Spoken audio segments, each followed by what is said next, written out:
Hi folks, welcome to this week's Inside Track with Scottish Sun. As always, we've got Jim Delahunt here with me. Jim, we don't want to be blowing our trumpets too much, but that was a derby weekend that we'll remember for a wee while, wasn't it? Yeah, we'll blow them from the hilltops, Robert. We'll blow them from the hilltops. Yeah, we came up with the Oaks winner and the Derby winner last weekend's programme, so we're very, very happy with that. Decent prices as well, and some of the earlier prices were good. Although Mini Hawk drifted out to 92, I was delighted with that. And obviously, there was quite a lot of money for Lambourn as the day went on Saturday, and with the big withdrawal from ruling court, that shortened the price even further. But still, 13-2 was a good reward. We're both very happy with those returns. And you just wonder now about Lambourn. I don't think anybody said it was a great derby beforehand, but the handicappers haven't been overly kind. I think the British handicappers gone 120, Timeform have gone 122. I would think he could be 130 horse by the end of the season, depending where Aidan O'Brien takes him. But that'll also depend on where the place horses go next and how they run as well. Lazy Griff, there's talk, because he's a German bred, there's talk of that one going to the German Derby. You would think he would hose up in that for Charlie Johnson, who emulated his father and having a Derby runner-up last weekend. Mark had a fourth, a third, and a second, so Charlie's got a bit to go, but hopefully he'll get the winner for him and fly the Scottish flag at Epsom. But yeah, it'll depend on how these other horses come out of that race, as well as what Lambourn does in the future. And the third horse I thought ran well, Tennessee. I can't remember the second name of it, but Joseph O'Brien horse, and it was also owned by Coolmore. And it'll be interesting to see where that goes as well. But we're happy to get the winners, and we'll worry about how they all pan out as the season goes on. Yeah, I mean the one thing, I mean as much as the stuff on the track, the Derby and the Oaks were good races to watch. It was quite a sad sight seeing so much space in that crowd, wasn't it? Because you remember Yeah. back to derbies of old and that inside of the track's absolutely mobbed. I mean, what can they do to kind of revive this meeting? Because it is kind of dying a death a wee bit as a spectator sport, isn't it?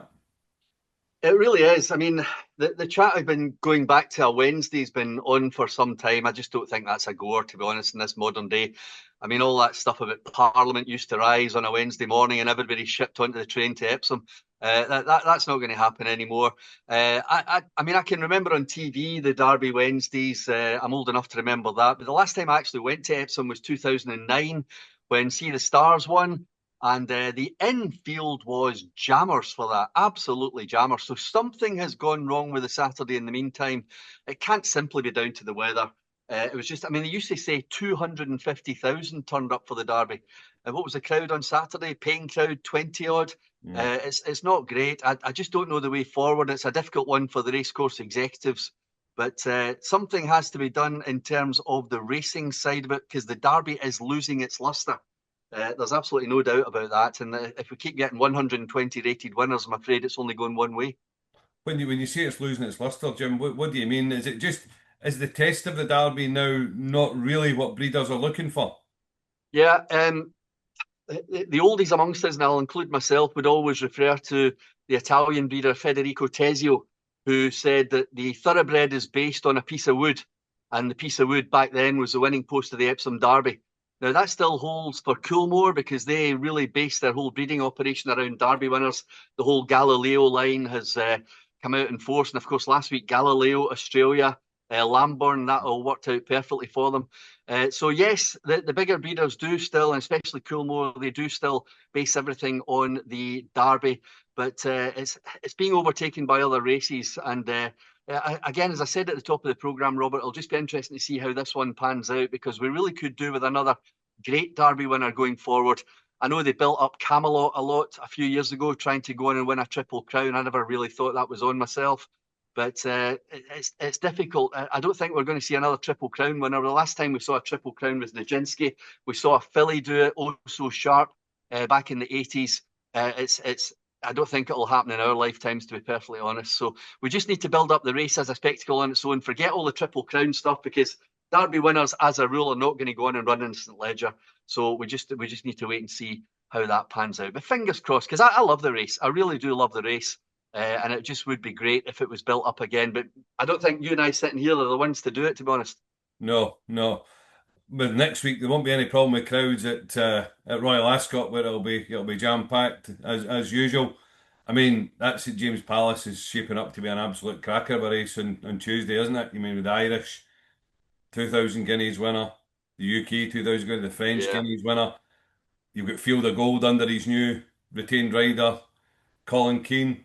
I mean, it's going to be a cracking start to to the week, isn't it? Yeah, incidentally, Colin Keane getting his new Judmonte riding career, racecourse riding career underway this week on a horse at Newbury for Andrew Balding. That was on Thursday. But yeah, it's going to be a fascinating St James's Palace. I'm looking forward to the whole meeting. I know next week we're doing a couple of programmes, Robert, and we'll try and get through as much of the racing as possible. But that's St James's Palace. I mean, I was against Field of Gold at Newmarket. I was with them very much at the Curragh. And I'm edging towards being slightly against them at Royal Ascot because the one I really like is the French 2000 Guineas winner, Henri Matisse. I did fancy that a little bit for Newmarket if he had gone there. He ended up going to France. If he ends up at Ascot this week, I think I'll be edging towards him and he might be a bit of value. What do you think? I think Field of Gold looks completely rock solid, but Yeah, I thought you'd say that. yeah, I mean, I'll have a closer look at it nearer the time when we're doing this for next week. But I just think Field of Gold looks something pretty special. And now that the jockey issues have been ironed out, I think he'll take all the beating. But I mean, it's shaping up to be a fantastic race and a great starter for the week. Yeah, looking forward to it very much. And as we said, we'll do a bit more at the start of the week, looking ahead to the first couple of days and try and get a real in-depth look at it. But this weekend, Robert, poor fare, really, isn't it? Yeah, it's not great. It's almost a bit like that Saturday before Cheltenham where the whole focus is on the festival and it's just a bit kind of thin gruel. But we'll start off at York where we've got the Queen Mother Cup for the female riders. Jim, I believe you've dug one out in that. Yeah, on the basis that Emily Roberts, who used to be Emily Easterby, one of Tim's three kids, and of course this week we lost Peter Easterby, a great trainer from the 70s and 80s. He trained Sea Pigeon, Night Nurse, great horses like that. Trained 3 year Gold Cup winners, but I suppose better known for the jumper Sea Pigeon and Night Nurse, and those were great heady days. I was a student at the time, and I remember going to see Sea Pigeon and Night Nurse on the same day at Ayr. Can you imagine that? These days. But those were the days for Peter Easterby. Really made his name. He trained Saucy Kit to win a champion hurdle as well. He had a great life. Let's not forget he was an elderly gentleman when he passed away this week. He had a fantastic life. And I think that was shown by the family, Tim and his kids, just keeping everything going. They had runners the very day he passed away, and they've got runners right up till this weekend. And that brings me to the fact that Emily Easterby, now Emily Roberts, she's riding for Dad Tim in this Queen Mother's Cup on Saturday on a horse called Financer. Now, I did mention in the inside track column this week in the Sun that Tim had entered, I think, 5. This was the one I was actually hoping he would come down on because Financer's got some really good form and has got really good form under a female jockey. Won really well for Amy Walk at Ayr last year and has been running particularly well this year. He's a horse who handles most ground, but I think he'll be good on good to firm this weekend. Emily's a terrific rider. Her record in this race, if I can find it, last 4 years, 4th, 5th, 6th, and 3rd. So she's due a win. And I think she might have a horse on Saturday in the shape of Financer, a 4-year-old, reasonably well handicapped, in form for a stable which never seems to have been out of form for the past 6 months, the Tim Easterby yard. And I think Financer, with Emily on board, the pick of Tim Easterby's 5 entries, remember, is the one to be on in this Queen Mother's Cup. But I know you fancy one as well, Robert. Yeah, I thought Maglac for Raging Keatley looked a bit of a reformed character with the visor and the tongue tie on the last time, second over course and distance. He's up to 88 off of that, which is £2 above his last winning mark on the flat. But I think if the tongue tie and the visor, eke a wee bit more improvement out of him tomorrow on Saturday. That might be just enough to get him in front here. Keatley won the race with your old pal Kihava Yeah, 2 years ago, and I thought Jodie Townend was an interesting booking. Obviously, more known for her exploits over jumps and riding bumpers and things like that. But yeah. she comes over to take a ride in the race. So I thought Maglac, just with the headgear combination, the way he ran the last time, looks like he's coming back to a bit of life on the flat. So I'll probably take a chance on him. Yeah, that's fair enough. I can see the case for that, Maglac. So we're with 2 there, Financer and Maglac. The big sprint is a McMillan sprint handicap over 6 furlongs at 3:35. York doing their best to get a very competitive field, and just looking at the decks, they seem to have done exactly that. And the horse that's been jumping out at me all week, and I've been hoping he was going to be declared. I don't think it was any doubt because I think the trainer had said this was a target a couple of weeks ago, and it's a horse called Fast Track Harry. It's trained by Clive Cox, who won the race last year with a horse called James's Delight, which is now a Group 2 winner already this season. So it's very much for three-year-old sprinters on the up. I suspect that Fast Track Harry is on the fast track to group races eventually, but for the moment he's rated 90. It's his handicap debut at York on Saturday. Finlay Marsh, who rode him last time, is in the saddle. I've got a feeling he's quite well in here. I did a little bit of calculation on the back of a borrowed fag packet and reckoned he might have been 95. Might have been 95 if you interpret the form a different way. He's got in here off 90. He was 16 to 1 last night. I'm not convinced he'll with that price on Saturday, Robert, but he's still hopefully be an each way shout with a big field. We might get fourth, fifth, and sixth in the places. Fast Track Harry is the one for me in that McMillan sprint at 3:35. What about elsewhere on the York card? Is there anything else that sticks out to you? Yeah, Ian Jardine, he had another winner at Hamilton the other night, and I know Hamilton have a big card on Sunday, which we'll mention towards the end of the programme, Robert. But Ian's horses, I think, are in fantastic form. And I think it's worth mentioning at the moment that the Scottish flat yards are absolutely flying. Ian Jardine is flying, Jim Goldie is flying, Linda Perrott is flying, Mike Smith is flying. They're all banging in the winners, so that is fantastic news for the yards up here. And Johnny Concrete, he was just denied a hat trick at Carlisle last time. I think he's a horse that he wins at 7. He's won a couple of times at 7, but he's fine at 6. I think this will be fast and furious at York on Saturday. It's a 25 grand race because it is York on a Saturday, but it's basically a 66 to 85 handicap. It's a class 4. This is his level. They've got Paul Mulrennan booked, which I thought was interesting. Ian books Paul now and again. So Paul Mulrennan on Johnny Concrete. Again, I'm hoping for a decent price, Robert. Hopefully we'll get an each way price with a big field. So that's my selection in the 5:20 at York on Saturday. Johnny Concrete for Ian Jardine. We'll move down to Sandown with the 205. I might take a chance on Tribal Chief, who, if he does his usual coming out the stalls and getting tailed off, he'll probably have you biting your fingernails. But he's a strong finisher. I just think coming up with Sandown Hill, that might help him reel a few in. David Benussi's horses always do well at Sandown. I think he's got a strike rate about 20 odd percent there. Won the race with History Writer 2019. Harry Davies is booked. He's won on a horse 3 times, taking over for Ryan Moore again. So Tribal Chief, who just was second to Bullet Point in Newmarket the last time, was tailed off at the back, finished like an absolute train, finished like a bullet, in fact. Yeah. And he's only up a pound for that. So I thought Tribal Chief in the 205 was interesting. And then on to the Scurry Stakes, Jim, have you got anything for that? Yeah, I really fancy the favourite here. I mean, I've been shouting about outsiders already today, but I'm really fancy the favourite here. It's Star of Memas for Richard Hughes. He's got Ryan Moore booked again. Ryan has been riding the filly. She won a listed race at Ayr in September at the Gold Cup meeting. She's in listed company again this weekend. That seems to be her level at the moment. I think she's been unlucky the last twice. She wouldn't be a huge price, but she was trading at 3 to 1 before the declarations.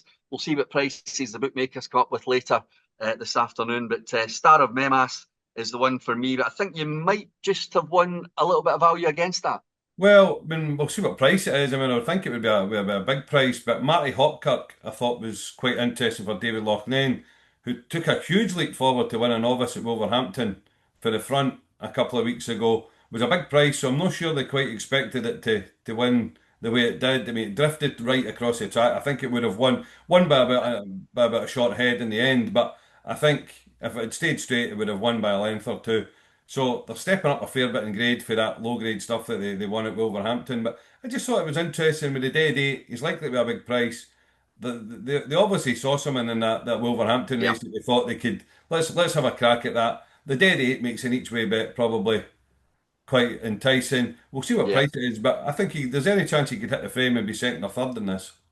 Yeah, and I think both Loughnanes, David and Mark, father and uncle to Billy, I think they're both doing well. You've got David Loughnane horse there. But the key question here is, Robert, do you remember who Marty Hopkirk was? No, I meant to Google it before I come on. I completely forgot. It was a TV programme, 70s, early 80s. Randall and Hopkirk deceased. Yeah, And Marty Hopkirk was the dead partner in a detective agency, and he wandered about the screen on a white suit because he was the ghost. So there you are, Marty Hopkirk. If you don't remember, ask your da.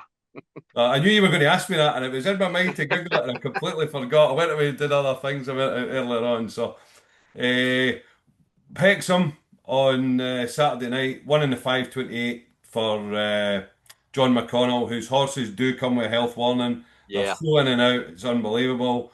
But this one, College Causeway, Harry Cobden's jocked up to ride it at the moment, was beaten by Riggs at Downpatrick 36 days ago. So Riggs has won since. So this one comes into it at least with a bit of form. It's been finished second the last twice. So I think the fact that Cobden just caught my eye. The yeah, fact that he's coming up to Hexham to ride for John McConnell, but as I say, it does come with a health warning because his horses are so in and out, aren't they? I mean, for a yeah, they stable that really was are. flying a few years ago, something's seriously gone wrong there in the last year or two, hasn't it? Yeah, but I can see the logic of where you're coming from with that selection, Robert. And I'll be taking a closer look at Hexham on Saturday night. But I'm not going to put anything up here. But obviously, Robert's selection there is College Causeway in the 5:28 at Hexham. I did want to talk about Hamilton on Sunday. That's the Sky Bet Sunday series of races on Sunday. Gets the full ITV treatment this weekend. And the one I've picked out in the paper, and the one I'm hoping will be declared, because we are talking before the decks, Robert, of course, is Mr. Wagyu in the 6:15. That's the 6 furlong handicap. It's all these races are valuable on Sunday, but it's a 30 grand handicap. Now, the thing about this one, which has really caught my eye, is that I don't think he's deteriorated at all, despite being a 10-year-old. And he's been given an astonishing drop in the handicap over the course of 3 races. Now, back in September, he ran in the Air Silver Cup. He was only beaten 6.5 lengths off a mark of 88. And 3 races later, he's down to 76. I had to double check and triple check this because I just cannot believe a horse can deteriorate 12 pounds from that kind of form, especially when he ran a decent race last time out. So his Hamilton form figures are 164,613. He hasn't been at the track for a couple of years. If he runs, Jason Hart will ride him. John and Sean Quinn are in tremendous form. Mr. Wagyu, if you can get an early price on Saturday, get on it because surely everybody's going to realise he's thrown in. What do you think? Well, you've certainly made a compelling case. I've not got around to looking at Hamilton on Sunday yet, but you've certainly piqued my interest. So hopefully get a nice big early price and it does the job. And your back of your fag packet maths are Exactly. working out again. Thanks very much, Jim. Thanks, folks. Good luck with your bets. Thanks, everybody.